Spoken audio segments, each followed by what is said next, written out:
my... No, God! No, God, please, no! No! Oh, hello there. I'm going to talk shit again, because I want to. Oh, that's stupid. Damn. Hello. Today I'm going to be talking about Super, directed by James Gunn, starring Rainn Wilson.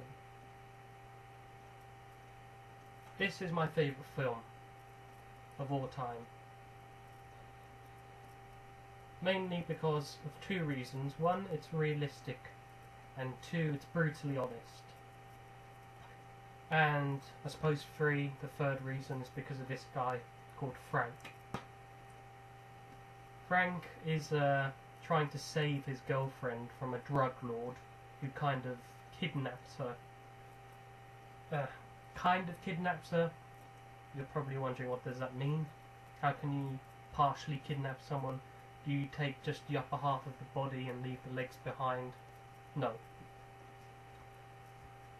Frank's girlfriend is an ex-drug user who's gone through rehab, and you know, this guy's got drugs, and she accidentally relapses into her old ways. So with the drugs, he's able to steal Frank's girlfriend. Frank is like an average guy, just like anyone.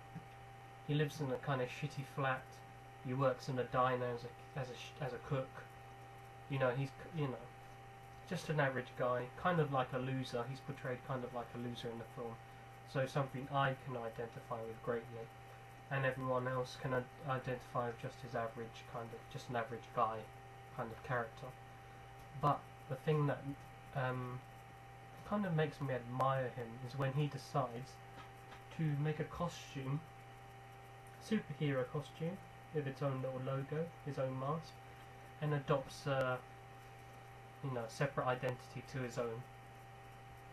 And he basically goes around town dressed as that, as his alter ego superhero self, and serves justice to thugs, criminals, and he does it in ways that, doesn't use any powers or nothing like that. He's just a guy in a suit doing it.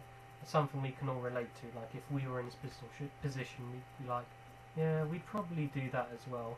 If we didn't have superpowers, we would probably just, batter a guy to death with a heavy object. Yeah, we would do the same thing. So yeah, you admire him for standing up for himself, standing up for innocent people against crime, and going on a kind of quest to get back the girl he loves. There's nothing in terms of special effects until the very end, and the special effects there aren't, like lasers coming out of someone's eyes or blowing a gust of wind. There's just, there's no powers. It's just like very gory, violent murders and killings, very explicit, and it looks good. So yeah, I like this film just because of Rainn Wilson as a great actor, because he's funny, you can relate to him, and the story's great because who doesn't like a superhero movie, except if it's Superman. But most people love a good superhero film, the traditional good versus bad, good versus evil, where good triumphs in the end. And good does triumph in the end here, but with a twist, a realistic twist. It's not a fucking happy ending with all, they don't live happily ever after, but there is a good ending. And that's what I like about this film. It's just real, realistic and honest. No bullshit whatsoever. So yeah, that was just me talking about Super, directed by James Gunn, starring Rainn Wilson.